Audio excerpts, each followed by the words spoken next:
Salut, c'est l'épisode 24 et aujourd'hui on va parler de cuisine. Salut à tous, comment ça va? J'espère que vous êtes en forme et qu'il fait beau là où vous habitez. Moi, si vous ne le savez pas, j'habite à Varsovie, en Pologne, depuis 3 ans. Bon, la météo, c'est pas le point fort de la ville. Il fait souvent mauvais et l'hiver est vraiment long. Mais en ce moment, on a de la chance car il ne fait pas encore trop froid et il y a même du soleil de temps en temps. Si je vous parle de la météo, c'est parce que j'ai souvent des élèves qui font des erreurs avec ça. Ils utilisent le verbe être, ils disent c'est chaud ou c'est beau. Mais quand on parle du temps, en français, il faut toujours utiliser le verbe faire. Il fait chaud, il fait beau, il fait 30 degrés, etc. Ah, et j'en profite aussi pour partager une expression liée à la météo. Cette expression, c'est parler de la pluie et du beau temps. Quand les Français disent parler de la pluie et du beau temps, ça signifie parler de banalité, de choses sans importance. Ça peut être la météo, mais aussi d'autres sujets quand on parle simplement pour faire la conversation, pour être poli. En anglais, on dit des petites conversations. En général, je pense que les Français n'aiment pas trop parler de la pluie et du beau temps. Je sais que dans d'autres cultures, c'est assez important, comme au Royaume-Uni par exemple. Quand j'habitais à Londres, j'avais l'impression que tout le monde voulait me parler de la météo. Moi, je me sentais un peu bête parce que je n'avais rien à dire sur le sujet.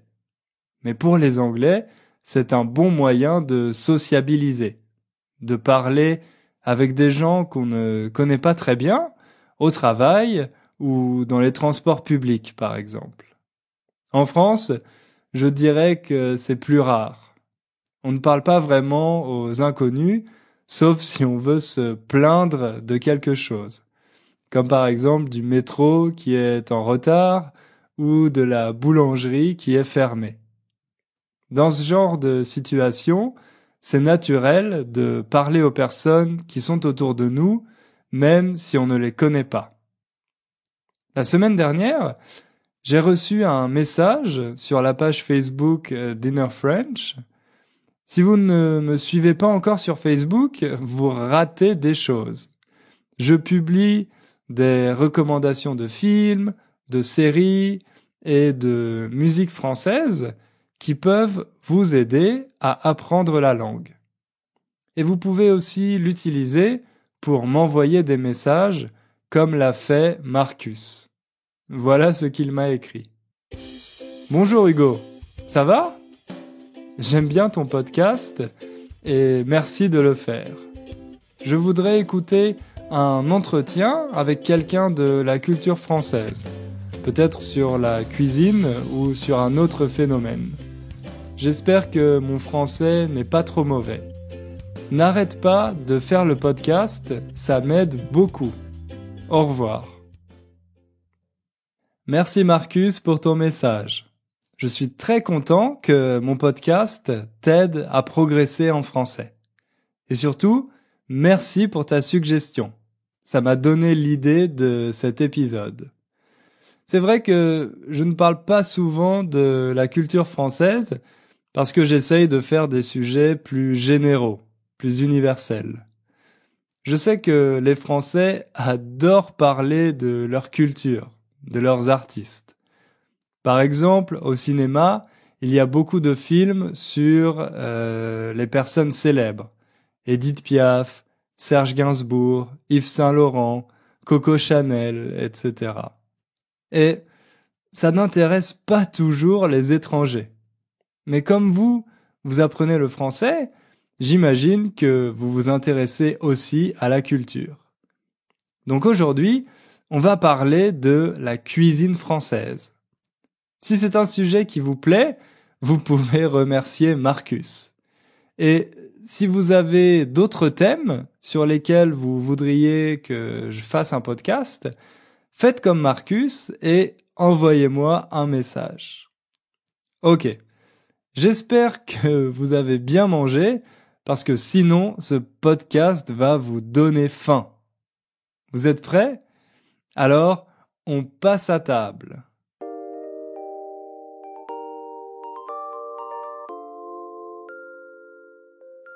Quand on cherche la meilleure cuisine du monde, on tombe toujours sur le magazine britannique Restaurant. Chaque année, il publie un classement des 50 meilleurs restaurants de la planète. En France, on n'aime pas trop ce classement car les établissements français en sont souvent absents. Au contraire, il y a de plus en plus de restaurants américains, anglais, espagnols, italiens ou encore scandinaves. Les chefs français disent que ce classement n'est pas très transparent, qu'on ne sait pas sur quels critères les restaurants sont choisis. Mais il reste quand même une référence dans le monde. Dans l'édition de cette année, de 2017, ça change un peu car on y trouve 6 restaurants français dont un qui est à la 4e place. Malgré ça, on a l'impression que la cuisine française n'est plus aussi appréciée qu'avant, qu'elle n'est plus à la mode. Certaines critiques disent qu'elle n'a pas évolué, qu'elle est restée bloquée dans le temps. En face, il y a des cuisines qui innovent, qui proposent toujours de nouveaux goûts, de nouvelles saveurs, comme les cuisines espagnoles, japonaises ou encore indiennes. À votre avis, pourquoi la cuisine française a-t-elle cette mauvaise image? Personnellement, je pense qu'il y a 3 raisons à ça. La première, c'est que la cuisine française est complexe. Je ne dis pas que les autres sont simples, pas du tout. Quand on veut préparer un bon plat, ça demande forcément un effort et du talent. Mais les plats français ont la réputation d'être difficiles à préparer. Déjà, parce que les bonnes recettes ne sont pas toujours traduites. Une recette, vous savez, c'est un texte avec les indications et les ingrédients pour préparer un plat. Une recette de gâteau au chocolat ou de crêpes Suzette, par exemple. Bon, j'exagère un peu. Évidemment, vous pouvez trouver plein de livres de cuisine française traduits dans différentes langues. Il y a aussi des recettes inspirées de plats français sur Internet. Mais la majorité des livres de référence, ceux qu'utilisent les Français à la maison, ne sont pas traduits dans d'autres langues.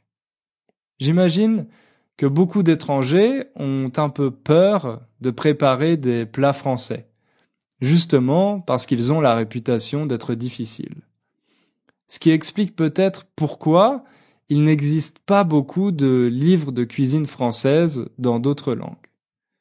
Mais même si vous trouvez une bonne recette, il est probable que vous n'aurez pas tous les ustensiles, autrement dit les accessoires, ni les ingrédients pour la faire. Une grande partie de la cuisine française s'appelle la cuisine du terroir. La cuisine du terroir, c'est tout simplement celle qui utilise des produits spécifiques d'une région. Par exemple, au nord-est, dans la région de l'Alsace, on a des plats qui sont plus proches de la cuisine allemande. Au contraire, si vous allez dans le sud-ouest, à Bordeaux par exemple, vous pourrez manger des plats complètement différents. C'est cette cuisine régionale qui fait la richesse de la cuisine française, mais aussi sa complexité. Maintenant, imaginons que vous avez trouvé une super recette et que vous avez tous les ustensiles et ingrédients pour la faire. C'est bien, mais ça n'est pas suffisant. Le dernier problème, ce sont les techniques qu'il faut maîtriser pour réussir les recettes françaises. Ce sont des techniques qui demandent beaucoup d'entraînement, de pratique. Par exemple, vous connaissez peut-être le croque-monsieur. C'est une sorte de sandwich chaud avec du jambon et du fromage fondu. Ça a l'air assez facile à faire. Mais le secret d'un bon croque-monsieur, c'est la sauce béchamel. Une sauce à base de lait, de beurre et de quelques épices. En général, on ne la réussit pas du premier coup, croyez-moi. Et c'est comme ça avec presque tous les plats. À chaque fois, il y a des techniques de base à connaître pour pouvoir réaliser la recette. Donc si vous ne cuisinez pas français régulièrement, c'est presque impossible de maîtriser ces techniques. La deuxième raison pour expliquer la mauvaise image de la cuisine française, ce sont les plats en eux-mêmes. Pour vous, quels sont les plats français les plus connus, les plus emblématiques? Quand je pose cette question à mes élèves, ils me répondent généralement les escargots, les grenouilles ou le foie gras. Et la plupart du temps, ils n'ont jamais goûté un seul de ces plats. C'est sûr qu'on ne peut pas commander d'escargots dans tous les restaurants, même pas dans les restaurants français. Car les escargots ne sont pas un ingrédient facile à trouver, surtout à l'étranger. En plus de ça, ce sont des plats qui ne plaisent pas à tout le monde. Je connais même beaucoup de personnes qui les trouvent dégoûtants. Ils n'ont aucune envie de manger des escargots ni de la grenouille. Quand on compare ces plats à ceux de la cuisine italienne, le problème devient encore plus évident. Si je vous demande de me citer des plats italiens, ça ne va pas être très difficile pour vous. Vous allez immédiatement penser aux pâtes, aux pizzas et peut-être aux raviolis et aux lasagnes. Ce sont des plats assez consensuels que tout le monde adore. La preuve, il y a des restaurants italiens partout. Et en plus, ils ne sont pas très compliqués à préparer. Pour rater des pâtes ou une pizza, il faut vraiment le faire exprès. Bien sûr, parfois on peut tomber sur une pizza qui n'est pas très bonne, mais je n'ai jamais entendu personne dire qu'il avait mangé une pizza dégoûtante. Je sais qu'il y a des Italiens qui écoutent ce podcast, donc j'espère que ce que je raconte ne les énerve pas trop. Je ne dis pas que la cuisine italienne se réduit aux pâtes et aux pizzas, mais seulement que ce sont des plats emblématiques et appréciés partout dans le monde. Évidemment, il y a aussi de grands chefs italiens qui cuisinent des choses beaucoup plus complexes et sophistiquées. Pour finir, la troisième raison qui explique la mauvaise image de la cuisine française en ce moment, c'est son côté snob, élitiste. Quand on pense à un restaurant français, on imagine un endroit plutôt sophistiqué, avec un menu compliqué, des noms qu'on ne comprend pas et un serveur qui refuse de parler anglais. Ça n'est pas le genre de restaurant dans lequel on peut aller pour se détendre avec des amis. On peut avoir l'impression de ne pas être à notre place. Et à la fin, on doit payer une addition salée. Vous savez, l'addition, c'est le document avec les prix des plats qu'on a commandés et la somme totale qu'on doit payer. Quand on dit que l'addition est salée, ça signifie que c'est cher, plus cher qu'on imaginait. D'ailleurs, savez-vous comment on appelle l'argent qu'on laisse au serveur à la fin du repas? Ça s'appelle le pourboire. Tout simplement parce qu'avec cet argent, le serveur ou la serveuse peut se payer un verre après son service, pour boire. En France, on n'est pas obligé de laisser de pourboire, car le salaire des serveurs est inclus dans l'addition. Mais si vous êtes content du service, vous pouvez évidemment en laisser un. Par exemple, 10% du total de l'addition. Bon, heureusement, tous les restaurants français ne sont pas des endroits snobs. C'est plutôt un cliché que l'on voit dans les films. Cependant, il y a une petite part de vérité, car les Français ont inventé ce qu'on appelle la gastronomie. Et c'est justement ça qui est souvent un peu bizarre pour les étrangers. Mais ne vous inquiétez pas, je vais tout de suite vous expliquer de quoi il s'agit.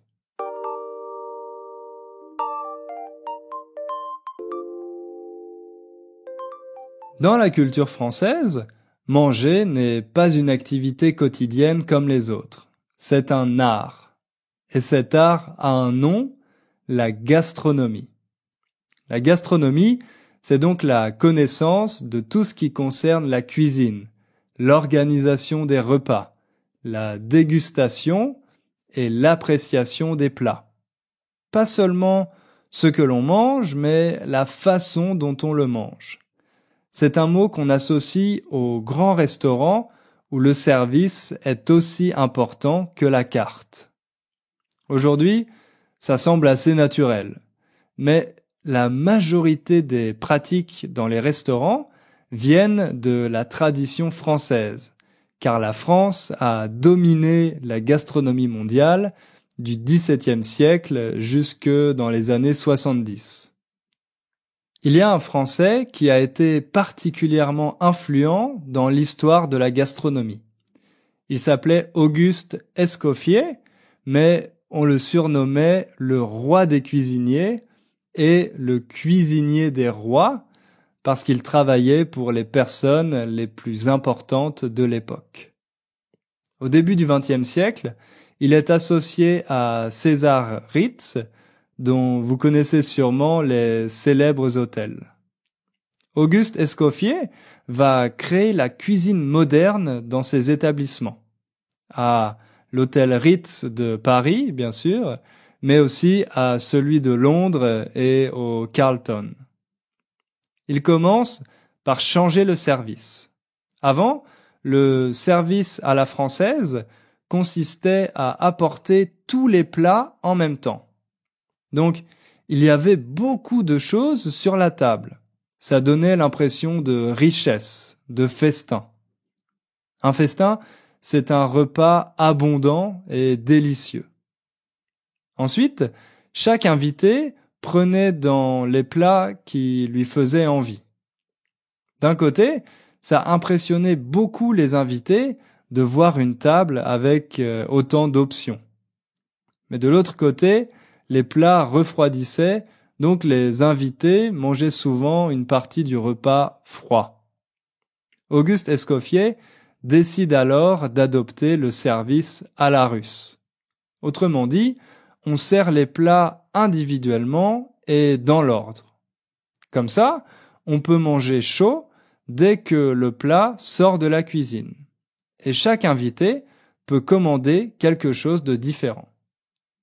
Avec l'influence d'Escoffier, ce modèle s'est imposé dans la majorité des restaurants occidentaux.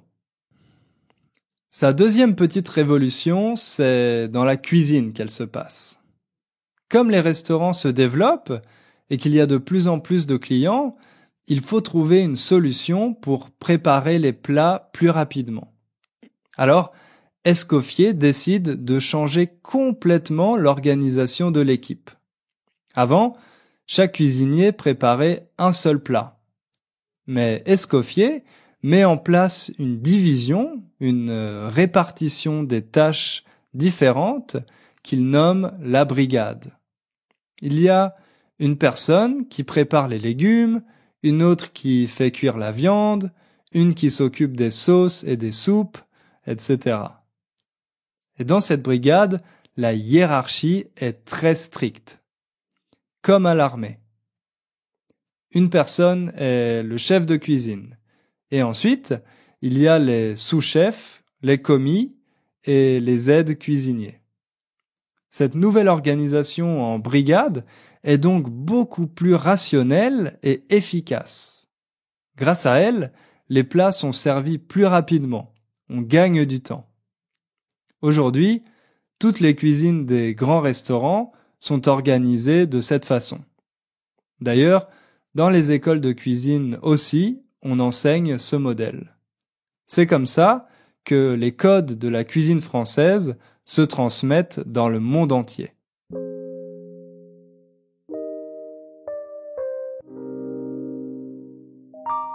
Cependant, cette tradition ne concerne pas seulement les restaurants. Elle concerne aussi les repas à la maison. Saviez-vous que depuis 2010, le repas gastronomique français fait partie du patrimoine immatériel de l'UNESCO?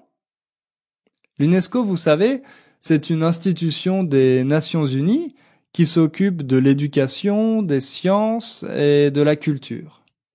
Et cette institution publie une liste de monuments, de collections d'objets, mais aussi de traditions à protéger. Donc depuis 2010, le repas gastronomique français est sur cette liste. Voilà comment il est défini sur le site de l'UNESCO. Le repas gastronomique des Français est une pratique sociale destinée à célébrer les moments les plus importants de la vie, tels que naissance, mariage, anniversaire, succès et retrouvailles. Il s'agit d'un repas festif où les invités pratiquent l'art du bien manger et du bien boire. Le repas gastronomique met l'accent sur le fait d'être bien ensemble, le plaisir du goût, l'harmonie entre l'être humain et les productions de la nature. Parmi les éléments caractéristiques du repas gastronomique français, on trouve le choix attentif des plats préparés, l'achat de bons produits, de préférence locaux, dont les saveurs s'accordent bien ensemble, le mariage entre les plats et les vins, la décoration de la table et des rituels spécifiques comme sentir le vin avant de le boire et goûter tout ce qui est servi à table. Le repas gastronomique doit respecter un schéma précis. Il commence par un apéritif, autrement dit quelques verres d'alcool, comme du champagne, avant de passer à table. Ensuite, quand tout le monde est à table, on sert d'abord l'entrée, puis le plat principal, puis le fromage, qui est considéré comme un plat, et enfin le dessert. Le repas se termine avec un digestif, c'est-à-dire un verre d'alcool fort. Donc si vous êtes invité à un repas chez une famille française, vous verrez normalement toutes ces étapes. D'ailleurs, on a une expression pour ça, pour dire qu'on a préparé un repas délicieux pour des invités. On dit « mettre les petits plats dans les grands ». Car quand on fait ce genre de repas, chaque invité a plusieurs assiettes de différentes tailles. Une petite assiette pour l'entrée, une autre plus grande pour le plat principal. Donc, on dit mettre les petits plats dans les grands. Ça demande beaucoup de travail et après, il y a beaucoup de vaisselle à faire. Et on vous demandera ce que vous pensez de chaque plat, de chaque vin, si vous trouvez ça bon ou pas. On vous posera aussi sûrement des questions sur les habitudes gastronomiques dans votre pays. Mais sinon, pendant le repas, les Français parlent surtout de bouffe. La bouffe, c'est le nom familier qu'on utilise pour dire la nourriture. Il existe aussi le verbe bouffer qui signifie manger. Mais attention, n'utilisez pas ce mot avec tout le monde, seulement avec des amis. Bref, quand les Français sont à table, ils félicitent ceux qui ont préparé les plats, ils comparent avec les repas précédents, Ils disent dans quel magasin ils ont acheté tel ingrédient ou tel vin. Ils partagent des recettes et des conseils. Personnellement, je trouve ça un peu ennuyeux parfois. Heureusement, on parle aussi d'autres sujets comme de la famille, de politique, etc. Mais pour les Français, le plus important, c'est d'apprécier les produits à leur juste valeur, de célébrer leur cuisine à chaque occasion.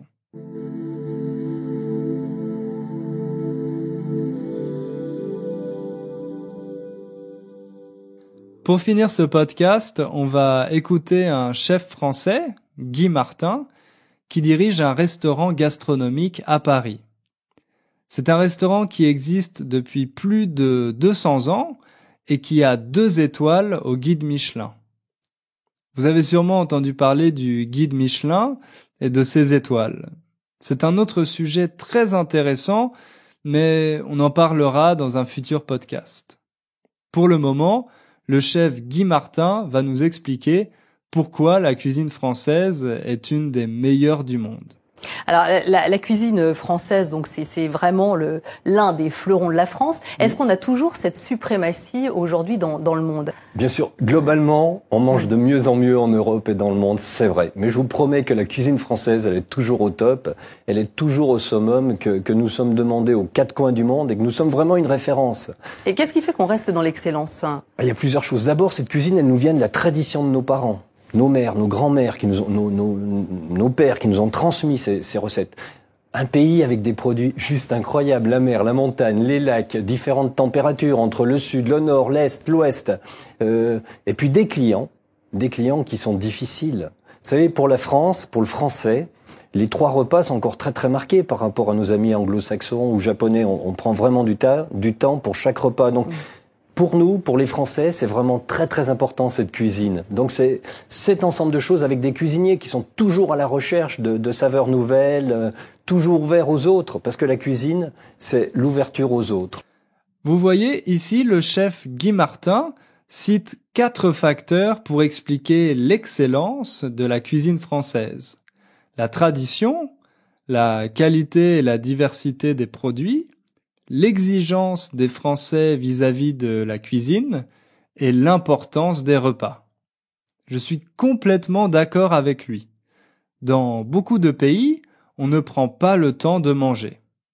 Mais en France, ce sont les repas qui rythment, qui structurent la journée. On commence avec le petit déjeuner le matin, avant d'aller au travail. En général, c'est un repas assez léger. Ensuite, il y a le déjeuner à midi. Au travail, on fait toujours une pause pour le déjeuner. Une pause qui dure environ 1 heure, entre 13 et 14 heures.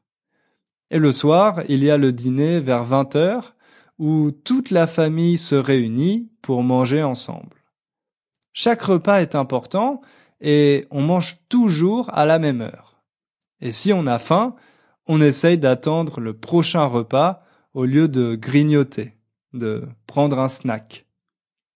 Alors, on peut trouver tout ça un peu ridicule, cette importance donnée à la nourriture et au repas. Mais c'est ça qui fait en partie l'excellence de la cuisine française. Voilà, c'est tout pour aujourd'hui. Marcus, si tu as écouté ce podcast, j'espère qu'il t'a plu. Et j'espère aussi qu'il a intéressé les autres auditeurs. Si vous voulez m'aider et me soutenir, vous pouvez me laisser un avis sur iTunes ou sur l'application de podcast que vous utilisez pour m'écouter. Ça me fera très plaisir. Et rendez-vous la semaine prochaine pour un nouvel épisode. À bientôt!